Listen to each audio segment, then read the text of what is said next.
Los celos son una emoción que se siente cuando se percibe una amenaza en una relación. En ocasiones es percibida como una emoción normal.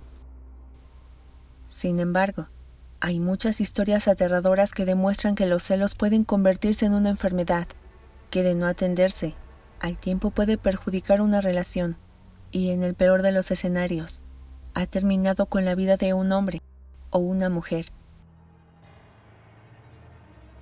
Pero antes de comenzar, familia, quiero agradecerles por estar conmigo un día más en el canal. Y si es la primera vez que estás aquí y te gusta este tipo de contenido, te invito a que te unas a esta familia. Y por favor no te olvides de activar la campana de notificaciones para que te enteres en cuanto suba un video nuevo. Y ya sin más que decir, comenzamos.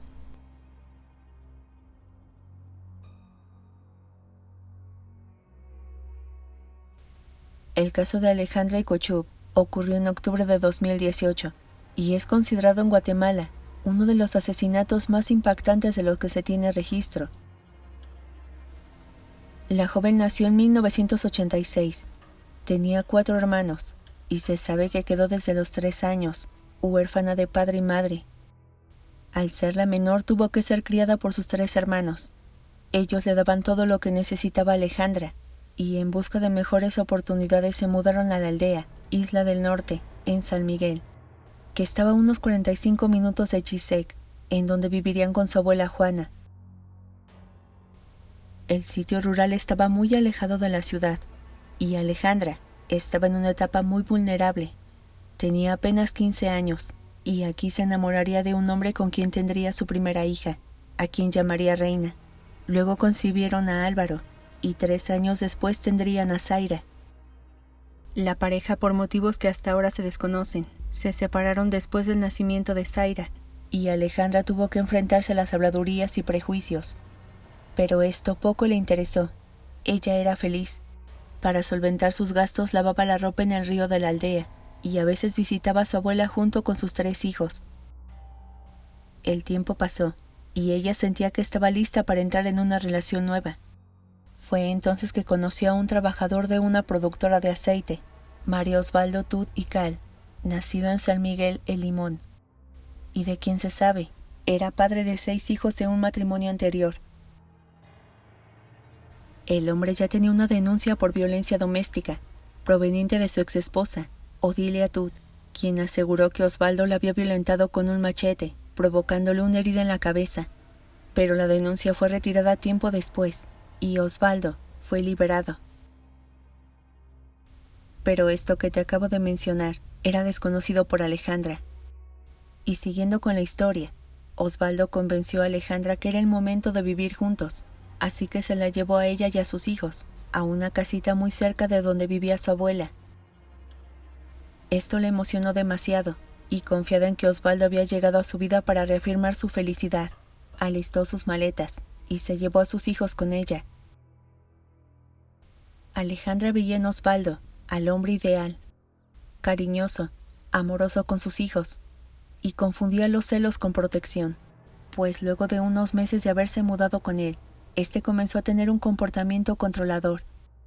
A veces le impedía salir de su casa, hablar con ciertas personas, y hasta mostrarse como realmente era.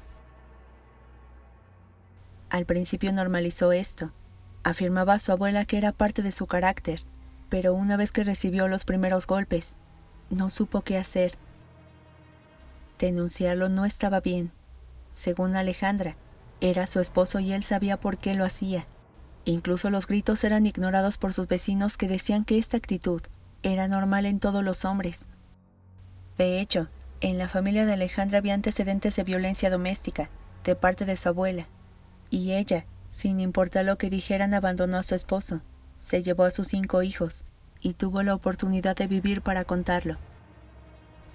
Caso contrario ocurrió con su nieta Alejandra, quien vivió un episodio horrendo en la noche del 29 de octubre del año 2018, a manos de un hombre que algún día le prometió que jamás la lastimaría.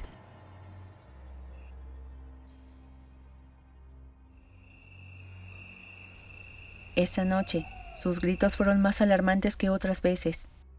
Alejandra suplicaba por ayuda, y en un instante, su casa se llenó de vecinos que inmediatamente avisaron a su hermana Elvira, que vivía relativamente cerca. para que acudiera a su auxilio. Elvira contó en su declaración que lo único que vio, antes de entrar a la casa de su hermana y esposo, fue una silueta que se alejaba en la penumbra de la noche. La casa estaba cerrada desde adentro, y Elvira tuvo que apoyarse en vecinos para poder ingresar.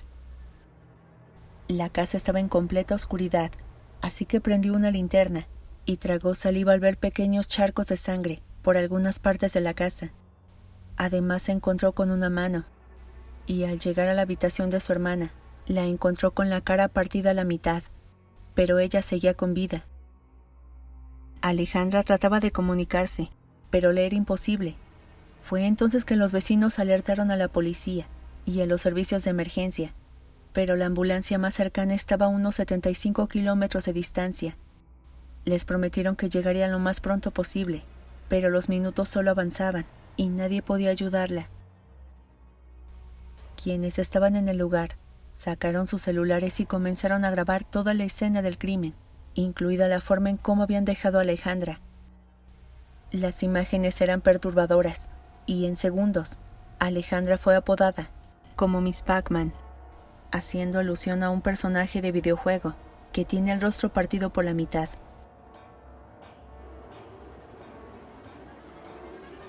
Cuando los servicios de emergencia llegaron, ya no había más que hacer. Únicamente se esperó a que los forenses se llevaran el cuerpo, así como las extremidades de la víctima. Su hermana Elvira rindió su declaración y aseguró que Alejandra había agonizado por media hora, tiempo en que los servicios de emergencia tardaron en llegar. Además comentó que vio salir de la casa a un hombre cuya complexión coincidía con la de su cuñado Osvaldo. Y no solo eso, comentó a la policía que una semana antes de este ataque brutal, Osvaldo había golpeado a su hijastro de 7 años a latigazos por demorar tanto en la tienda. A esto se sumó las quejas de los vecinos que afirmaron que Osvaldo constantemente golpeaba a Alejandra, la insultaba y lastimaba a sus hijos sin importar que eran menores de edad. Pero ¿por qué nunca se interpuso una denuncia? Y ante esto, los vecinos indicaron que era un hombre tan violento que temían que tomara represalias en su contra. Tras este levantamiento de testimonios, Osvaldo se convirtió en el primer sospechoso. La policía comenzó a colocar su ficha de búsqueda por muchas zonas de la aldea y alrededores. Pero para entonces, Osvaldo ya se había dado a la fuga. Era un hombre muy peligroso, y los habitantes estaban temerosos y atentos a cualquier persona que llegaba de fuera. Y esta insistencia permitió que un hombre que radicaba en la aldea, Las Muñecas, denunciara que había visto un hombre muy parecido al sospechoso, huyendo hacia la frontera de México. Esta denuncia llevó a las autoridades guatemaltecas a movilizarse y a informar al gobierno mexicano que estuvieran alertas a este hombre.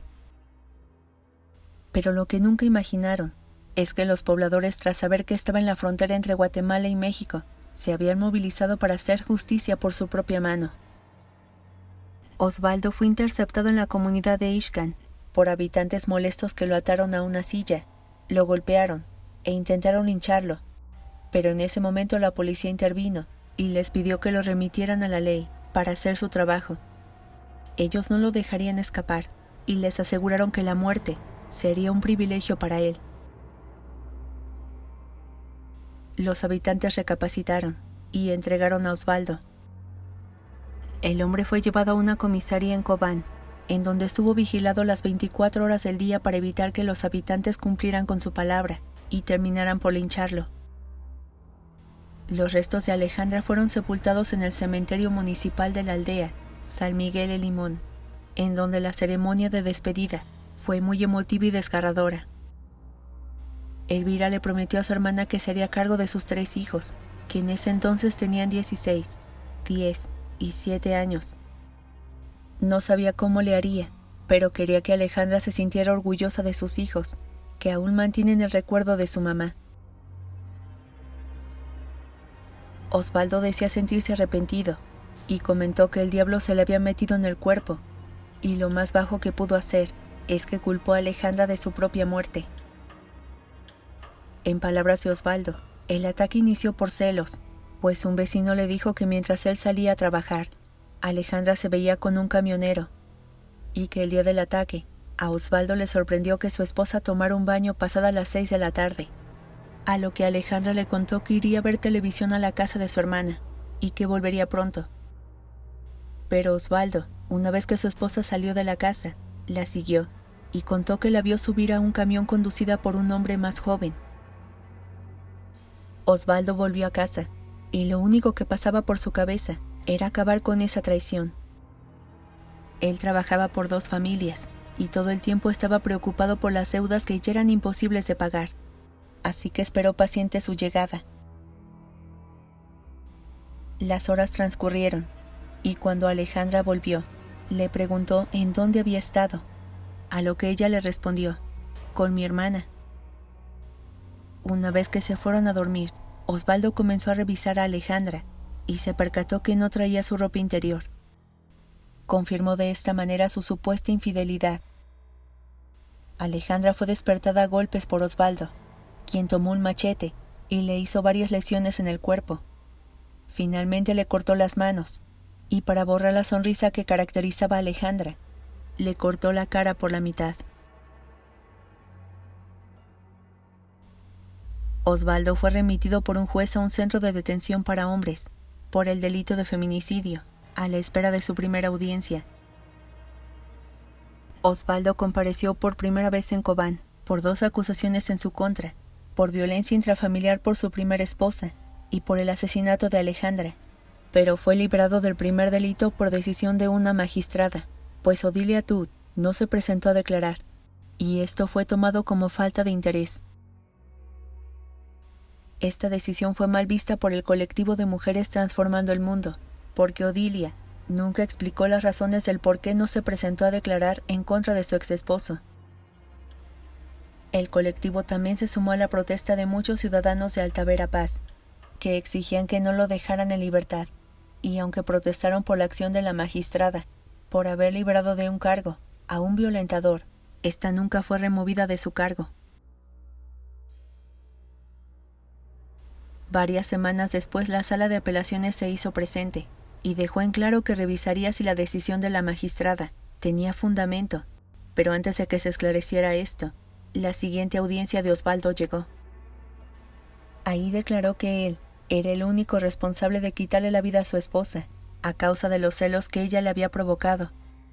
Esto fue usado por su defensa para solicitar auto de procesamiento por homicidio por estado de emoción violenta, que le llevaría a permanecer en prisión de 5 a 7 años. Pero luego de que el Ministerio Público presentara pruebas que esto era por violencia de género, la jueza que llevó el caso dictó auto de procesamiento por el delito de feminicidio, ordenando 3 meses de plazo para concluir con la investigación. Fue recluido hasta el veredicto final en el Centro Carcelario para Hombres de la Cabecera Departamental de Cobán, sin derecho a fianza. La defensa de Alejandra buscaba que Osvaldo también fuera acusado por el delito por tratos crueles, pues la mujer había agonizado por media hora. Mientras la defensa de la víctima recababa pruebas, el Ministerio Público había interpuesto una apelación para que el proceso de Odilia no quedara en el olvido, apoyándose principalmente en el ataque que le había hecho a Alejandra. Pero esto se vio superado por una celebración llevada a cabo desde la prisión de Cobán, el 30 de enero de 2019, en donde Osvaldo aparecía festejando su cumpleaños número 44. Ahí se le veía muy feliz en un video que él mismo había subido a sus redes sociales. Parecía que no había sucedido nada, y se podía escuchar a uno de sus compañeros decir: «Es el cumpleaños del carnicero de Chisec». Las personas se cuestionaban: ¿acaso está permitido dentro de un penal el uso de celulares?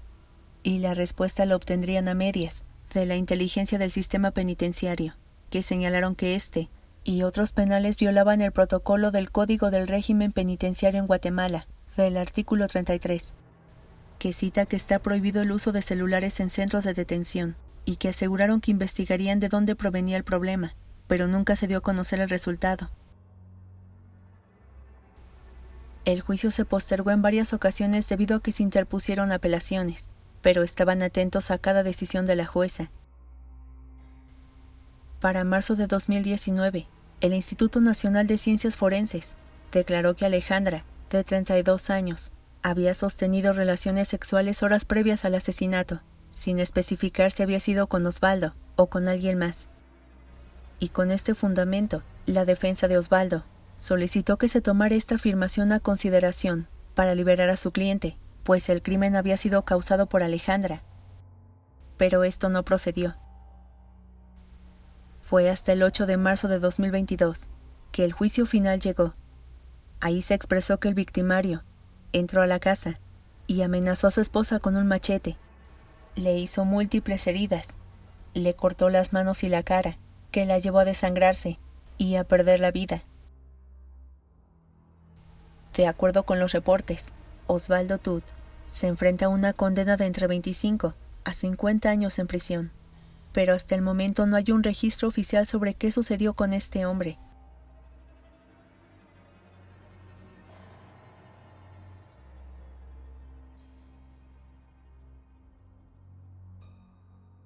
Familia, hasta aquí llegamos con el video de este día, espero que te haya gustado y si es así, por favor regálame un like y compártelo con tus amigos y conocidos para que nuestra familia sea cada vez más grande. Yo soy Laura y te espero en el próximo video con una historia nueva, que seguramente será aún más estremecedora. Familia, que tengan un increíble fin de semana, les mando un abrazo muy fuerte hasta donde estén, cuídense mucho y nos vemos en el próximo video.